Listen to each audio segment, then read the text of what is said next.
versus Keith Dragon is finally underway. Hola everyone, and welcome to the House of Ippo. Chapter 1335 has been unceremoniously slapped in our faces, and you know what that means. It is time for the gong to ring, the fighters to fight. That wasn't a great comparison, but we'll do it anyway.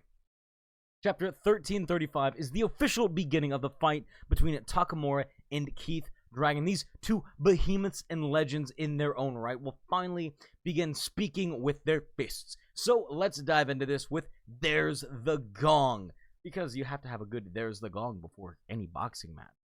And the question has now been posed, who will knock out whom? And we get to see a quote. "You'll be knocking on the doors of history," is how the marvelous Marvin Hagler answered that very question. Takamura stands in front of those doors at this very moment. What will be carved in the new pages of this history book that they're making? Which words will stay inked till the very end? Good lord, this announcer is really eloquent with his words, like painting some pretty good pictures here. I gotta say, really proud of him. I don't know this guy, this announcer, but he deserves to be a named character. Takamura and Keith Dragon take a step towards each other. The entire arena holds its breath as both fighters draw closer and closer. They both kick off the mat, clenching their fists, readying their face. And first contact is halted, actually, because the ref jumps in and says, "Hey, you have to touch gloves first." Takamura goes up. Keith Dragon says sorry, goes down, and the coach says, Right. And they are going to have to reset. So as they go up and down, the match will begin. But Ippo notices that the feet of Keith Dragon are already in a punching position. He's already launching his Heaven's Cannon. This downward stroke of basically a smash, kind of? I don't know the right way to call it. Again, I'm not a boxing expert. I'm just an enthusiast. But Keith is thrown off because Takamura takes a step in and launches his own ground cannon. Oddly enough, the two moves that these two gentlemen did was like shogi. They were planning steps ahead. They were preparing to get into position to launch each of their, basically, best weapons. And as the ground cannon faces the Heaven's Cannon, they both slice at each other and miss, leaving the air cut with the absolute terror that they could have almost killed each other. And all of a sudden, they exchange punches right at the center of the ring. The announcer is very confused that they didn't really connect. There was no possibility for them to connect. And Keith thinks to himself, I was aiming for before he'd had the chance to start his engines, before his blood had really gotten pumping. But he's prepared for anything and everything. The announcer goes, neither has connected, but from the get-go, a pair of terrifyingly full swings. And we're kind of getting this fight from Keith's perspective, which I think is a little interesting. We don't really get to see this too often. We're getting to see more of the opponent than we are Takamura. He says, on the other hand, it wouldn't have been odd if I'd taken the ground cannon coming from Takamura.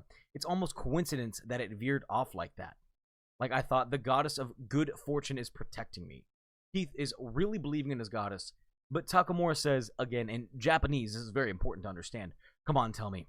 I've got a favor to ask. Tell me, where's that god guy? Huh? And this is a really cool, powerful scene. Like, Takamura is standing at one end of the ring, bathed in light, creating this very dark shadow, where Keith is in the darker portion of the ring, just standing there. And there is a flurry of punches coming after this.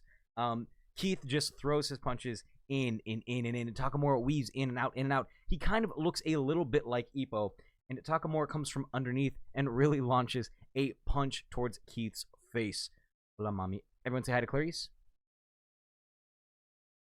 And as this happened, Keith sways back from this uppercut. He takes a step in. He's sitting there kind of confused. Don't think so highly of me. I may be a huge Japanophile, but I'm not at the level where I can translate on the fly. Takamura steps in and throws more and more punches. These jabs become a blithering blow of just fanatical power, speed, and agility. Keith gets rocked in his guard and realistically gets rocked back and forth. Takamura launches up for another big swing and starts launching his left, the left that rules the world, and Keith Dragon sways back and forth, again, missing this just by inches. And they start trading a bevy of blows, and they just keep sinking back and forth as to what is potentially going to happen between either one. They're seeing different moves ahead. They're planning, but they're both just caught up in the fight of the moment. And they line simultaneous hits on each other's guard.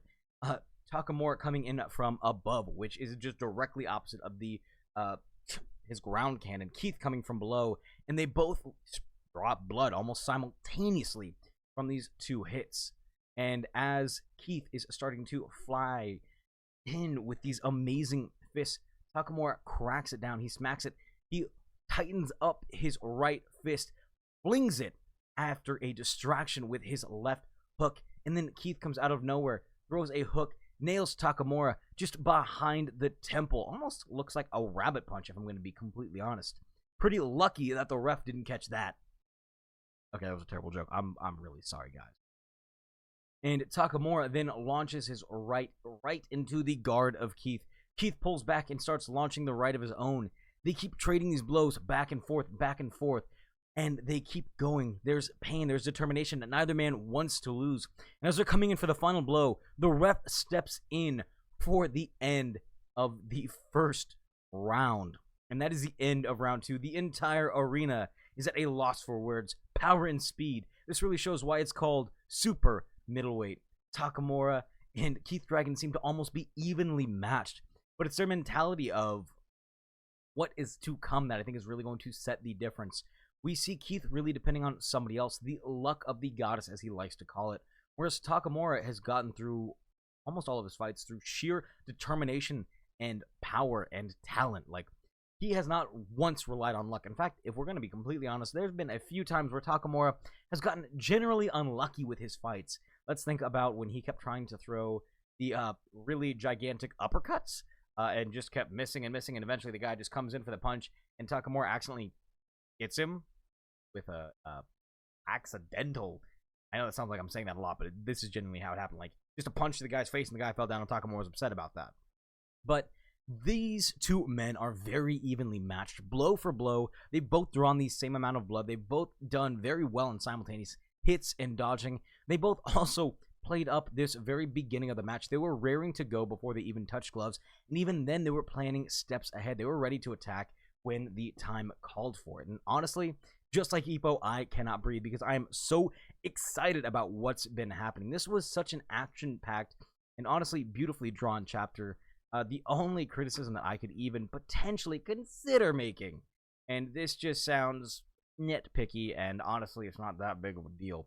Honestly, nothing. Everything was really, really well done here. The pacing, paneling, it just felt really good, fast-paced, and I was holding my breath when I first read this. It was absolutely astounding. So, let me know, what did you think of this chapter in the comments down below? Was this a great start to the fight? Do you think Takamura is going to be in trouble? I don't know. I can't predict the future. What I can say is, if you like, share, and subscribe, there will be more Hajime no Ippo related content. For everyone new and old, welcome and welcome back. It's your boy Lohili, and I'll see you next video.